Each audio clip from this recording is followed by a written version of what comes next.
Hello, Why Not viewers. On today's edition, we're going to be doing a carburetor swap on a 2006 Yamaha Bruin 350. We first start by removing the seat, then we move on to taking our Allen wrench and removing the 4 bolts holding on the cowling above the gas tank. When you're doing this, try to remember the petcock has the extension that goes into the plastic. You'll have to pull that out around it. Next thing I'm doing is going to go ahead and look at the hoses, make sure that the carburetor that I ordered is the exact match. So you can see here it is. Now I'm going to go back to removing the hose clamps. From there, we're going to want to remove the throttle cable. There's 3 screws holding the case on to the throttle cable housing. The idea here is once we get the case off, we're going to see our throttle cable is wrapped over a track to a tab, a brass tab.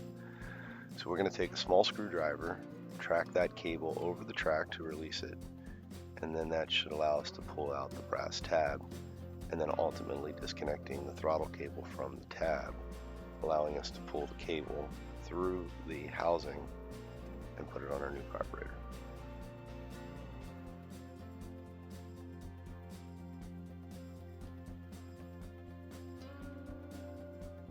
It's a bit tricky, but it does come out.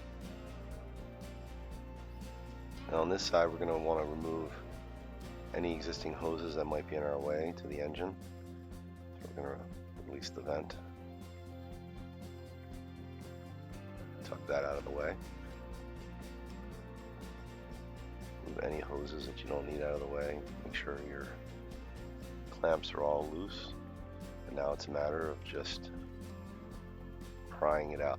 I'm going to slow things down here so you can take a look. There is an additional hose going to the air filter box that is connected to the top of the carburetor. You can peek in here. Let's see if we can get a look. Yeah, you see the extra hose going out there. Don't forget to disconnect that and also reconnect it upon reassembly. Once again, moving all the hoses out of the way. And we do still have that choke connected, so that's going to give us a little bit of difficulty in the amount of space and room we have to pull. But once we get it freed up a little bit, we're going to want to just disconnect that choke. You'll see it's connected there. I'm going to go ahead and release it. Now we're going to release the fuel line. Carefully drain out any gas left in the line from the petcock down to the actual carburetor.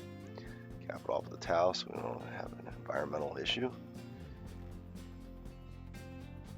Now we're going to take the old choke assembly off, put the new choke assembly on.